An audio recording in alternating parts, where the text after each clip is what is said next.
जय जय श्री चैतन्य जय नित्यानंद जय अद्वैत चंद्र जय गौरभक्त वृंद। जय जय श्री चैतन्य जय नित्यानंद जय अद्वैत चंद्र जय गौरभक्त वृंद। जय जय श्री चैतन्य जय नित्यानंद जय अद्वैत चंद्र जय गौरभक्त वृंद। हरे कृष्णा। हम पढ़ रहे हैं श्री चैतन्य चरितामृत आदि लीला अध्याय 4 श्लोक संख्या 249 249। ए मत अनुभव आमार प्रतीत विचारी देखिए यदि सब विपरीत। कृष्ण के मन के विचार हम सुन रहे हैं कि वो कैसे राधा रानी का भगवत प्रेम में पागलपन देखकर आश्चर्य कर रहे हैं। श्रीमती राधा रानी के प्रति मेरी स्नेहल भावनाओं को इस रूप में समझा जा सकता है, किंतु जब मैं विचार करके देखता हूँ तो मैं उन्हें बहुत विपरीत पाता हूँ। राधार दर्शने मोर जुड़ाय नयन आमार दर्शने राधा सुखे आगेयान। जब मैं श्रीमती राधा रानी पर दृष्टि डालता हूँ तो मेरी आंखें पूर्णतया तृप्त हो जाती हैं, किंतु मुझे देखकर राधा रानी मुझसे भी अधिक तुष्ट होती है। परस्पर वेणु गीते हरये चेतन मोर भ्रमे तमाले रे करे आलिंगन।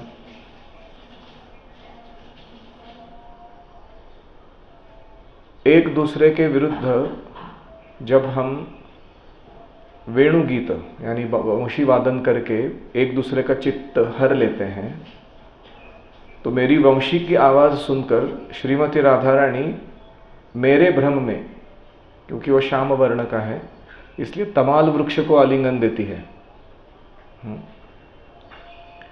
कृष्ण आलिंगन पाइनो जन्म सफले कृष्ण सुखे मग्न रहे वृक्ष करी कोले। वह सोचती है कृष्ण ने मुझे आलिंगन किया है अतएव मेरा जीवन सार्थक हो गया, तमाल वृक्ष को आलिंगन देकर। इस प्रकार वह वृक्ष को अपनी भुजाओं में भरकर कृष्ण को प्रसन्न करने में मग्न रहती है।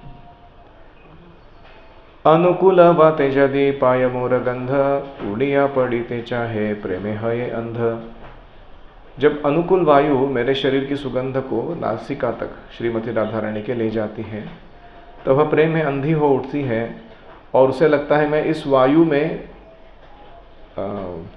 इस तरल वायु में मिक्स होकर मैं खुद ही उड़ जाऊं कहीं। तांबूल चर्वित जबे करे आस्वादने आनंद समुद्रे डूबे किछुई ना जाने। जब वह मेरे चर्वित पान का तांबूल का आस्वादन करती है तो वह आनंद के समुद्र में डूब जाती है और सब कुछ भूल जाती है। स्विच ऑन दैट कीर्तन। आमार संग में राधा पाए जे आनंद शतमुखे बोली तबु ना पाई तार अंत। मैं सैकड़ों मुखों से भी राधा रानी के दिव्य आनंद का वर्णन या व्यक्त नहीं कर सकता जिसे वह मेरी संगति से प्राप्त करती है। तो एक है भोग्य वस्तु और एक है भोगने वाला व्यक्ति। लेकिन परस्पर संबंध में शुद्ध प्रेम जब होता है तो जो आनंद लेने वाला व्यक्ति है उससे भी करोड़ गुना आनंद देने वाले व्यक्ति को मिल रहा है। ऐसे शुद्ध प्रेम का स्वरूप है। लीला अंते सुखे इहार अंगेर माधुरी तहाँ देखी सुखे आमे आपना पाशारी। मैं हमारी लीलाओं के अंत में श्रीमती राधा रानी की वर्ण की कांति को देखकर कि वो कितनी तेजपुंज हो गई है, मैं आनंद सुख में मगन होता हूँ और मैं अपनी खुद की पहचान भूल जाता हूँ। दोहार जे समरस भरत मुनि माने आमार व्रजेर रस सेह नाही जाने। भरत मुनि ने कहा है कि प्रेमी और प्रेमिका के रस समान होते हैं, किंतु मेरे वृंदावन के रस को वे भी नहीं जानते, भरत मुनि भी नहीं जानते। उसमें जो प्रेमिका है वो ज़्यादा आनंद ले रही है प्रेमी से। तो भरत मुनि एक बहुत ही दक्ष या निपुण रसशास्त्र है उसके वेत्ता है। उन्होंने कामशास्त्र, रसशास्त्र, नाटक चंद्रिका, नाट्यशास्त्र, इसके ऊपर बहुत सुंदर सुंदर ग्रंथ लिखे हैं। तो आई एम वंडरिंग, क्योंकि कृष्ण तो पहले आ चुके हैं ना, भरत मुनि अभी कभी तो रिसेंटली आ चुके हैं, तो कृष्ण मन में विचार कर रहे हैं कि भरत मुनि जो राष्ट्र नाट्यशास्त्र लिखे हुए हैं, तो उसमें वो लिखते हैं कि जब स्त्री पुरुष काम क्रीड़ा करते हैं तो नर और नारी दोनों को भी समान सुख प्राप्त होता है, लेकिन आध्यात्मिक जगत में ऐसा नहीं है। आध्यात्मिक जगत में जो प्रेमिका है उसे अधिक रस प्राप्त होता है। अन्य रसंग में आमी जत सुख पाए, ताहा है ते राधा सुख शत अधिकाय। मुझे राधा रानी से मिलने से जो सुख प्राप्त होता है वह अन्यों से मिलने पर प्राप्त होने वाले सुख से सैकड़ों गुना अधिक है। निर्धुतामृत माधुरी परिमल कल्याणि बिंबाधरो, वक्त्रम पंकज सौरभम कुहरित श्लाघाभिदस्ते गिरः। अंगम चंदन शीतलम तनुरियम सौंदर्य सर्वस्वभाक्। वामासाद्य ममेदम इंद्रियकुलम राधे मुहुर्मोदते। हे कल्याणी राधा रानी, तुम्हारा शरीर समस्त सौंदर्य का स्रोत है। तुम्हारे लाल अधर अमृत माधुरी की अनुभूति से कोमल है। तुम्हारा मुख कमल के फूल की सुगंधि से ओतप्रोत है। तुम्हारी मधुर वाणी कोयल की ध्वनि को परास्त करती है। तुम्हारे अंग प्रत्यंग चंदन लेप से शीतल है। मेरी सभी दिव्य इंद्रियां सद्गुणों से अलंकृत तुम्हारा आस्वादन करके परम आह्लादित होती है। ये भगवान श्री कृष्ण कह रहे हैं ललित माधव नामक ग्रंथ में। राधा रानी की आंखें कंस के शत्रु भगवान कृष्ण के सौंदर्य पर मुग्ध हैं। उनका शरीर कृष्ण के स्पर्श से आनंद पुलकित होता है। उनके कान भगवान की मधुर ध्वनि की ओर आकृष्ट होते हैं। उनकी नाक भगवान की सुगंध से मुग्ध होती है। उनकी जीभ भगवान के अंगों का आस्वादन करने में लालायित रहती है। वे आत्मसंयम का बहाना करके अपने कमल सदृश मुख को लटकाए रहती है, किंतु वे कृष्ण के प्रति उनके स्वयं स्फूर्त रागानुग प्रेम के बाह्य लक्षण को प्रकट होने से रोक नहीं सकती। ये रूप गोस्वामी द्वारा किया गया वर्णन है राधा रानी के सुंदरता का। अभी ये सब कृष्ण मन में सोचने के बाद, ताते जानी मोते आछे को न एक रस, आमर मोहिनी राधा तारे करे वश। मैं विचार करने पर यह समझ सकता हूँ कि मुझ में कोई अज्ञात रस है जो मुझे मोहित करने वाली श्रीमती राधा रानी को संपूर्ण रूप से वश में रखता है। आमा है ते राधा पाए जे जाति असुख, ताहा आस्वादिते आमे सदाई उन्मुख। मैं सदैव उस सुख का आस्वादन करने के लिए उत्सुक रहता हूँ जो राधा रानी मुझसे प्राप्त करती है। नाना यत्न करियामी नारी आस्वादिते, सेई सुख माधुर्य घ्राणे लोभ बाढ़े चित्ते। अनेक प्रयत्नों के बाद भी मैं उस सुख का आस्वादन करने के लिए समर्थ नहीं हो सका, किंतु जब मैं इसकी मधुरता को सूंघता हूँ, उस सुख की मधुरता को मैं अनुभव करता हूँ, तो सुख का आस्वादन करने की मेरी इच्छा बढ़ जाती है। रस आस्वादिते आमी कैला अवतार, प्रेम रस आस्वादिल विविध प्रकार। पहले मैं रसों का आस्वादन करने के लिए संसार में प्रकट हुआ था और मैंने शुद्ध प्रेम के रसों का अनेक प्रकार से आस्वादन किया है। यानी शांतिदास साख्य वात्सल्य माधुर्य भक्तों के प्रेम का आस्वादन मैंने किया है, स्वयं के रसों का आस्वादन मैंने नहीं किया है। पहले जितने भी मेरे अवतार हुए हैं उनके अलग अलग जो भक्त हैं उनके साथ मेरा संबंध में मैंने आनंद उठाया है, अलग अलग 12 रसों का, जो वो भक्तों के गुणों का, भक्तों की सेवा का आनंद है। लेकिन राग मार्गे भक्त करी करे जे प्रकारे, ताहा शिखाई लीला आचरण द्वारे। मैंने भक्तों को रागानुग प्रेम से प्रकट होने वाली भक्ति की शिक्षा अपनी लीलाओं का प्रदर्शन करके प्रदान की है। तो रागानुग प्रेम मतलब 2 प्रकार का प्रेम है। एक है प्रेम जो विधि के द्वारा व्यक्त किया जाता है, जो वैकुंठ में प्राप्त होता है। भगवान के प्रति प्रेम है सारे वैकुंठ वासियों को, लेकिन वो सब विधि पूर्वक नियम कानून पालन करके भगवान को एक राजा के जैसा, लक्ष्मी देवी को एक रानी के जैसा फॉर्मल ट्रीटमेंट के साथ वो प्रेम व्यक्त करते हैं। तो विधि मार्ग मतलब वैकुंठ तक पहुंचने का मार्ग। एक रागानुग मार्ग मतलब भगवान भगवान है इसलिए उनसे नहीं प्रेम कर रहे, कृष्ण कृष्ण है इसलिए उनसे प्रेम कर रहे। भगवान कृष्ण भगवान है वो डिटेल है, तो वो उस प्रेम को क्या कहते हैं? रागानुगा। तो कृष्ण के मित्र या माताएं या जो भी प्रेमिकाएं हैं वो कृष्ण को कृष्ण रूप में प्रेम करती है, इसलिए नहीं क्योंकि वो भगवान है, तो उसको कहते हैं रागानुग प्रेम। उसकी शिक्षा मैंने पहले प्रदान की हुई है। कृष्ण अवतार हो चुका था ना चैत्र महाप्रभु के पहले, तो कृष्ण ने वो शिक्षा सबको प्रदान की है कि देखो ये एक एक्सेस अवेलेबल है, लोग यहाँ इन गॉड वी ट्रस्ट, खुदा से डर, फियर, वो सब बहुत बोलते रहते हैं, लेकिन मुझे वो आनंद नहीं दे रहा, मुझे चाहिए रागानुगा। तुम क्यों नहीं इस प्रकार से मुझे प्रेम दो, ये दर्शाने के लिए मैं आ चुका हूँ पहले कृष्ण के रूप में। तो अपनी लीलाओं को भी मैंने प्रदर्शित किया है और ऐसे भक्तों के उत्तम उदाहरण को भी जगत के सामने रखा है जिन्होंने उच्च रसों में मेरे साथ आदान प्रदान किया है, प्रेरित करने के लिए लोगों को कि प्लीज अपने स्तर से थोड़ा और ऊपर उठो। ऐसे मैंने कर दिया है। यही तीन तृष्णा मोर नाहिल पुराण विजातीय भावे न है ताहा आस्वादन। किंतु मेरी ये तीन इच्छाएं पूरी नहीं हुई, क्योंकि विपरीत पद में इनका आस्वादन नहीं किया जा सकता। कौन सी तीन इच्छाएं पूरी नहीं हुई? महिमा, मधुरिमा, सौख्यम। ये तीन इच्छाएं पूरी नहीं हुई मेरी, क्योंकि मैं जब तक वो रोल नहीं लेता जो भक्तों ने लिया हुआ है, तब तक मैं उसका आस्वादन नहीं कर पाऊंगा।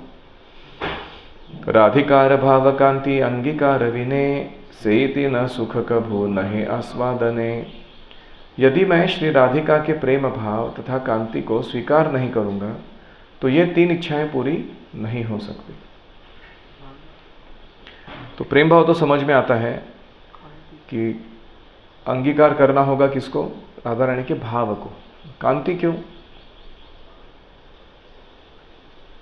कांति क्यों? मतलब अगर आप आओगे तो फिर अब यहाँ गिरोगे तो वो नहीं चाहते हैं कि। हाँ, तो राधा रानी की इच्छा थी कि अगर वो मेरे भाव में आएंगे कृष्ण तो इतने पागल हो जाएंगे प्रेम रस में कि उनको असह्य पीड़ा हो सकती है जब उनका शरीर कहीं खरोच होती है, गिरते हैं वो प्रेमोन्माद में, सारे अष्ट सात्विक विकार प्रकट करते हैं शरीर में, तो उनको असुविधा ना हो, इसलिए राधा रानी ने कहा था कि मेरी कांति मैं आपको ढक दूंगी, ताकि आपको उस भाव का आस्वादन करते हुए जो शारीरिक कष्ट है वो ना पहुंचे। तो इस भाव से कांति का वर्णन। राधा भाव अंगीकारी धरितार वर्ण तीन सुख आस्वादिते हब अवतीर्ण। अतएव राधा रानी के भावों को तथा उनके शारीरिक वर्ण को धारण करके मैं इन तीन इच्छाओं को पूर्ण करूंगा और इसके लिए मैं अवतरित होऊंगा। सर्वभावे कैल कृष्ण एत निश्चय हेन काले आइल युगावतार समय। इस तरह कृष्ण इस निर्णय पर पहुंचे कि मैं अवतार लूंगा, उसी समय युगावतार के आने का समय भी आ गया। युगावतार क्या होता है? 4 युग है, सत्य, त्रेता, द्वापर, कली। तो हर एक युग में उस युग की पद्धति को दर्शाने वाला, प्रकट कराने वाला एक अवतार होता है। तो सत्य युग की पद्धति है अष्टांग मेडिटेशन, अष्टांग योग। फिर त्रेता युग की पद्धति है यज्ञ, और द्वापर युग की पद्धति है अर्चना पद्धति, और कलयुग का है हरिनाम संकीर्तन। तो हर एक इस पद्धति को सिखाने वाला एक एक भगवान का अवतार आता है जिसको एस्टैब्लिश करता है उस युग के लिए। तो इसलिए अभी का जो युगावतार है कलयुग का, वो है संकीर्तन प्रदायक, बहुत ही करुणाशाली अवतार भगवान का, जो पतितों पर विशेष रूप से कृपा दिखाता है। जनरली पतितों को धोया जाता है भगवान के द्वारा पिटाई के, लेकिन जितना ज़्यादा पतित है उतना ज़्यादा करुणा बहती है जिनके हृदय में। ऐसा अवतार लेने का समय आ गया। तो कृष्ण ने सोचा कि सही काले श्री अद्वैत करे न आराधन, तहार हुंकारे कैल कृष्ण आकर्षण। उसी समय श्री अद्वैत आचार्य निष्ठापूर्वक भगवान की पूजा कर रहे थे। एक शालिग्राम शिला, गंगा जल, तुलसी, और वो बहुत तेजी से पुकार रहे थे, तीव्रता से पुकार रहे थे। इतनी तेज पुकार थी उनकी कि उस पुकार ने भगवान को आकृष्ट किया। पिता माता गुरुगण आगे अवतारी, राधिकार भाव वर्ण अंगीकार करी। नवद्वीपे शचीगर्भ शुद्ध दुग्ध सिंधु, तहाँ ते प्रकट हैला कृष्ण पूर्ण इंदु। कितना सुंदर है ना बंगाली। सर्वप्रथम भगवान कृष्ण ने अपने माता पिता और गुरुजनों को प्रकट होने दिया, यानी उन्होंने सची माता, जगन्नाथ मिश्र या गंगादास पंडित, ऐसे अपने शिक्षक या अन्य वरिष्ठों को भेजा। फिर उनके पश्चात भगवान स्वयं आए। स्वयं कृष्ण राधिका का भाव एवं उनका वर्ण लेकर नवद्वीप में क्षीर सागर के समान माता शची की कोख से पूर्ण चंद्रमा के समान प्रकट हुए। नवद्वीपे शची गर्भ शुद्ध दुग्ध सिंधु। शची माता का गर्भ कैसा है? शुद्ध दूध का समुद्र है। तहाँ ते प्रकट हैला कृष्ण पूर्ण इंदु। इंदु मतलब चंद्रमा। तो उस गर्भ से प्रकट हुआ कृष्ण रूपी एक चंद्रमा, चैतन्य महाप्रभु के रूप में। एत करिलु षष्ठ श्लोकेर व्याख्यान, श्री रूप गोस्वामी पाद पद्म करी ध्यान। मैं रूप गोस्वामी के चरण कमलों का ध्यान करते हुए ये 6 श्लोक जो मैंने पहले कहे थे उसमें से छठे श्लोक की व्याख्या दे दिया हूँ। यानी बोलते समय या लिखते समय हमें अपने गुरुदेव के चरणों का स्मरण करते हुए वो कार्य संपन्न करना चाहिए ताकि वो परफेक्टली संपन्न किया जा सके। ए दुई श्लोके रामी जे करिल अर्थ, श्री रूप गोसाई श्लोक प्रामाण समर्थ। मैंने इन 2 श्लोकों की जो पहले 5th और 6th श्लोक की जो व्याख्या की है उसकी पुष्टि श्रील रूप गोस्वामी के श्लोक से कर सकता हूँ। तो 2 कारणों से वो कह रहे हैं कि मैं रूप गोस्वामी के चरणों का ध्यान कर रहा हूँ। एक है कि उनके जो लेखन है उसमें उन्होंने जो तत्व विशद किए हैं वही मैं पुनः पुनः बता रहा हूँ, उनके ही आदेशों को पुनः पुनः सामने ला रहा हूँ। और ऑफ कोर्स दूसरा है कि उनके मूर्तिमान जो रूप है उनके चरणों का मैं स्मरण कर रहा हूँ। अब अभी जो श्लोक है जो ये सब 5th और 6th वर्स को समराइज करता है उसका वर्णन।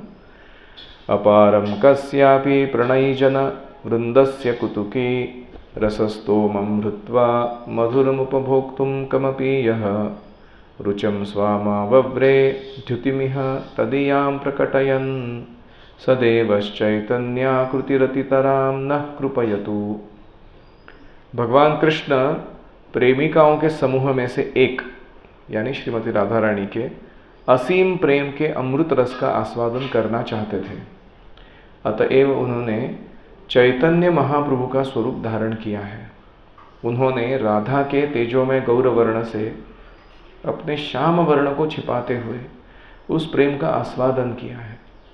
वे चैतन्य महाप्रभु हम सबको अपनी कृपा प्रदान करें। तो दूसरा कारण है अपने कांति को ढकने का, क्योंकि वो भक्त रूप में आ रहे हैं, कृष्ण की कांति धारण करके आएंगे तो कल को लोग बोलेंगे कि मैं ही कृष्ण हूँ, डिवोटी भी हूँ, कृष्ण भी मैं ही हूँ। तो वो गौर वर्ण में आते हैं, छन्न अवतार जिसको कहते हैं, अपने स्वरूप को वास्तविक ढक कर आते हैं, ताकि कुछ जो लोग इस चैतन्य तत्व को ठीक से गुरु परंपरा के माध्यम से समझ रहे हैं वही जान पाएंगे कि ये कृष्ण है। लेकिन जो जन सामान्य है वो हमेशा कहते रहेंगे कि चैतन्य महाप्रभु भक्त है, वो एक महान संत है, भगवान के विशुद्ध भक्त हैं, और इस तरीके से उनकी जो भावना है वो सही बनी रहेगी इस सारे अवतार का जो प्रयोजन है उसके प्रति। मंगलाचरणं कृष्ण चैतन्य तत्वलक्षणं, प्रयोजनं चावतारे श्लोक षट्कैर्निरूपितम्। इस प्रकार प्रथम 6 श्लोकों में मैंने मंगलाचरण कह दिया था। श्री चैतन्य के तत्व का अनिवार्य लक्षण और उनके प्रकट होने के कारण को मैंने प्रस्तुत कर दिया। श्री रूप रघुनाथ पदे जार आश, चैतन्य चरितामृत कहे कृष्णदास। मैं कृष्णदास श्री रूप तथा श्री रघुनाथ के चरण कमलों में प्रार्थना करते हुए, उनकी कृपा की आकांक्षा करते हुए तथा उनके पद चिन्हों पर चलते हुए श्री चैतन्य चरितामृत का वर्णन कर रहा हूँ। इस प्रकार श्री चैतन्य चरितामृत की आदि लीला के श्री चैतन्य महाप्रभु के प्राकट्य के गुह्य कारण इस शीर्षक का चतुर्थ अध्याय का भक्ति वेदांत तात्पर्य पूर्ण हुआ। श्रील प्रभुपाद की जय। कोई प्रश्न या टिप्पणी?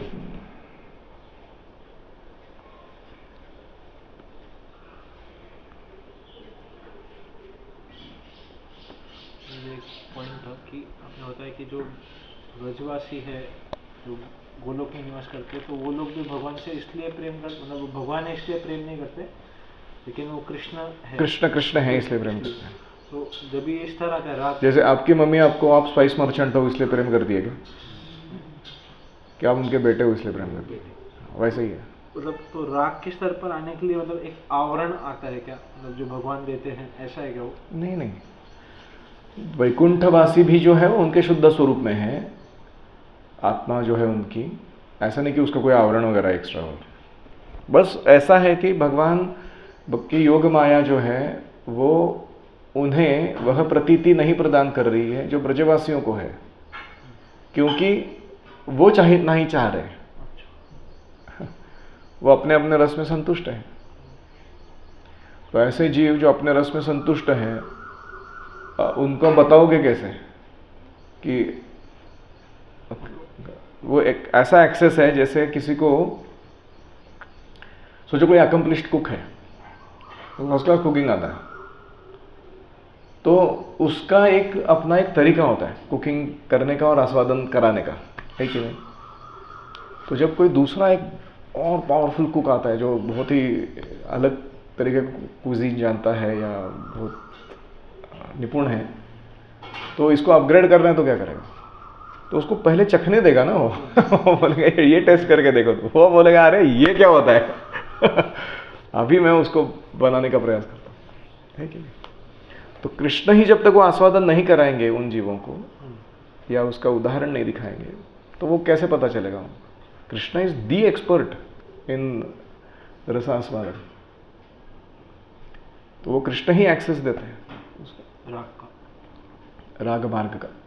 ब्रजवासी अंतर रूपी, हाँ, ब्रजवासियों को स्वाभाविक है, वो नेचुरल है उनके पास, अन्यों के पास नहीं है।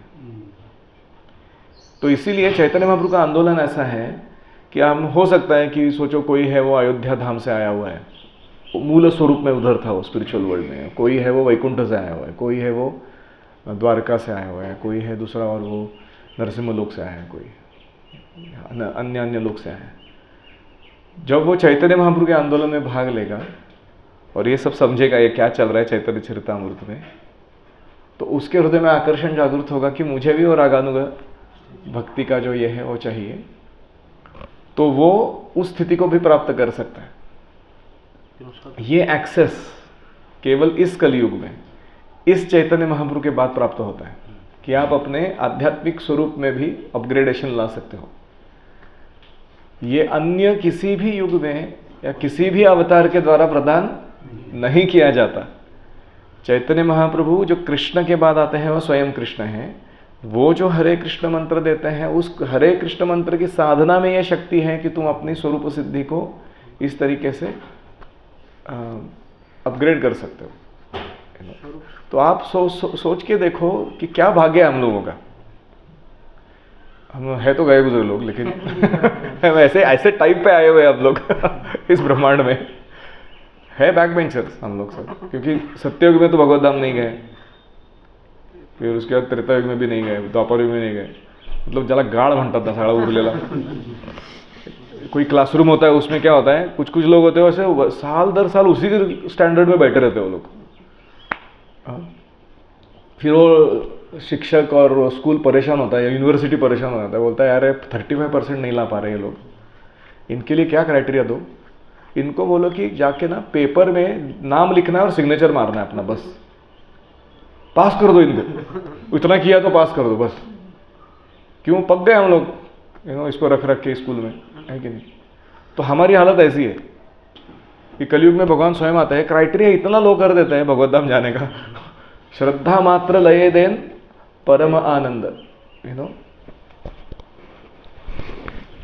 तो हमको इस मौके का पूरा फायदा उठाना चाहिए। हम अगर इस जन्म में भगवत धाम नहीं गए ना, हमारे जैसा गधा कोई नहीं है, तो इतना मूर्खता कोई इसको दो नहीं सकता।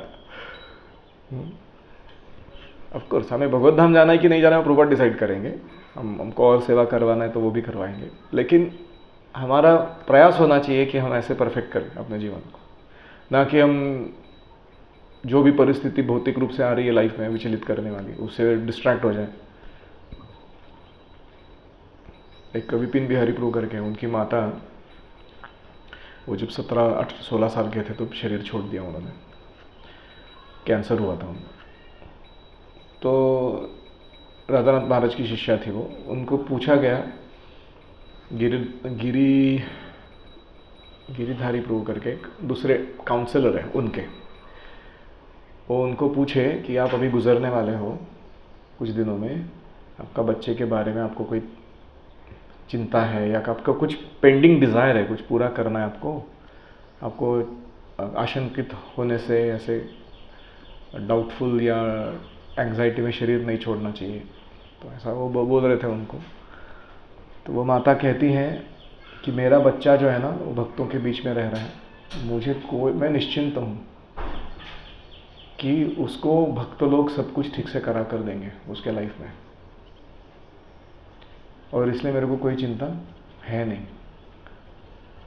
तो ये वातावरण निर्माण करना किसी कम्युनिटी में कि जहाँ माता सुख से अपना शरीर छोड़े, उसकी बाप नहीं है, अभी माता भी शरीर छोड़ रही है, और वो अभी भगवत धाम जाने के लिए खुद की तैयारी कर रही है, ना कि वो ऐसे अटक के बैठी है कि मैं इसका क्या होगा उसका क्या होगा, क्योंकि उसके गुरुदेव ने उसको इतना ट्रेनिंग दे चुके हैं कि वो हरे कृष्ण मंत्र को स्वीकार करना, राधा गोपीनाथ का सर्वस्व जो है अपने हृदय में धारण करना, उसके पीछे लगी थी वो, और उसने प्रॉपरली हरे कृष्ण मंत्र बोलते हुए शरीर छोड़ा।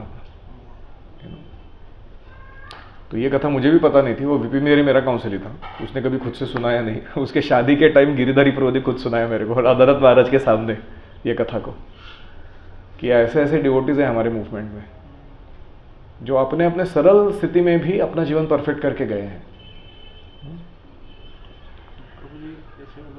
प्रभुपाद की बुक्स में ऐसा पढ़ना है कि हमारा स्वरूप जो है वो फिक्स्ड है, अभी खाली हम आवरण आ गया उसके ऊपर मटेरियल वर्ल्ड का, लेकिन अभी मतलब समझ में आ रहा है कि उसका अपग्रेडेशन भी हो सकता है। तो कैसे?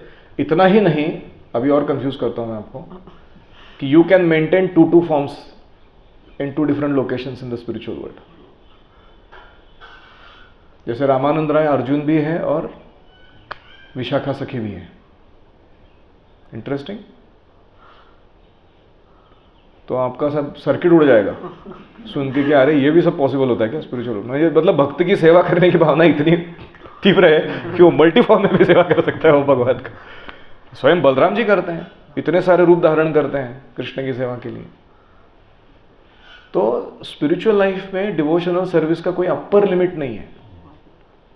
हम ऐसे अपने सीमित बुद्धि से या कंडीशनिंग जो है बद्धता है उसके कारण ऐसा सोच के बैठे हैं कि ऐसा ही होता है वैसा ही होता है, ऐसा नहीं होता है।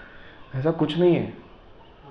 हमें सिर्फ शुद्ध इच्छा करनी है और उस इच्छा की तीव्रता बढ़ानी है, बाकी सब भगवान करा के देंगे। लेकिन हमारा प्रॉब्लम क्या है, हम अपना 99% टाइम जो है गलत इच्छा करने में या अलग चीज़ें, अलग अजीब अजीब चीज़ों के पीछे भागने में बिता देते हैं।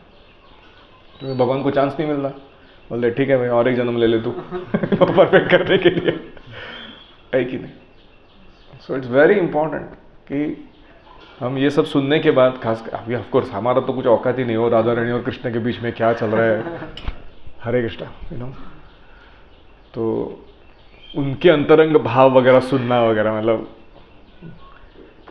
जैसे कोई छोटा बच्चा है वो अपना चड्डी में पोटी कर रहा है, उसको कोई जाके सुना देखी how to rule a country और some that kind of knowledge, you know. तो ऐसे हमारे लिए वो सब ऐसे ही है वो सब। तो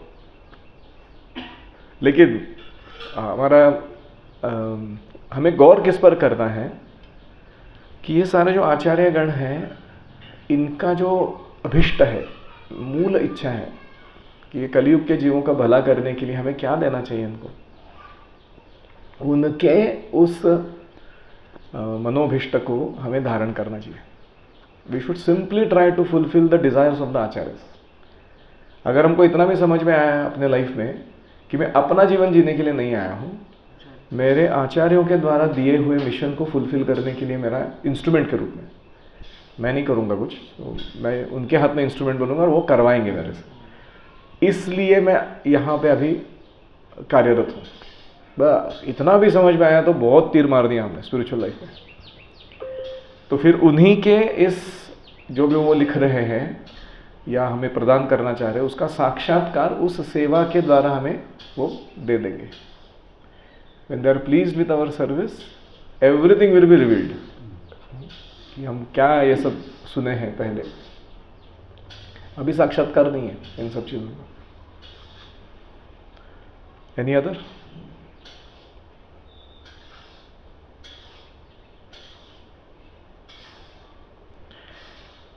तो आज हमने चौथा अध्याय पूर्ण किया है, अभी पांचवा अध्याय भी फिलोसॉफिकल है, उसके बाद लीला कथा शुरू होगी।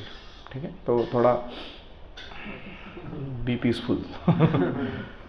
तत्व सुनने में आलस नहीं करना है, क्योंकि तत्व में भी रस है। ऐसा नहीं कि केवल लीला में रस है। जो व्यक्ति तत्व पर विचार करता है, चिंतन करता है, वो हृदय में आनंद में अनुभव करता है कि क्या है महाप्रभु चैतन्य महाप्रभु। और ऐसे कृष्ण जो इतने सारे रसों के आस्वादन करने वाले हैं, वो स्वयं एक भक्त के रूप में आना चाहते हैं और हम भक्त नहीं बनना चाहते। तो क्या मतलब क्या करें हमारा हम। सारे लोग भक्त बनना चाहते हैं। Advaita Acharya wants to be a servant who is a Mahavishnu and Sadashiv combined.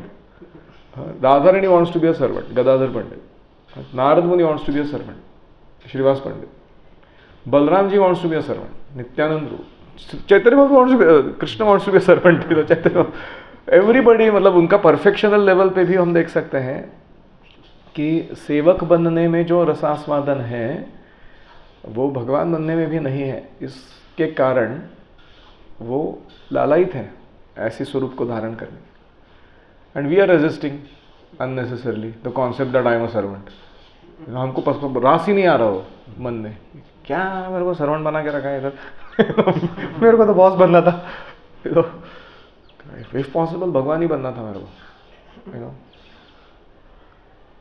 तो this is our misfortunate situation, unfortunate situation. तत्व से भाव आएगा ना। हाँ, इसीलिए तत्व श्रवण जरूरी है। संबंध ज्ञान जब तक दृढ़ नहीं होता तब तक अभिधेय प्रोसेस फॉलो करने में मन नहीं लगता, या उसका प्रोसेस का जो क्लैरिटी है वो नहीं आता। क्यों करना है वही क्लियर नहीं होता।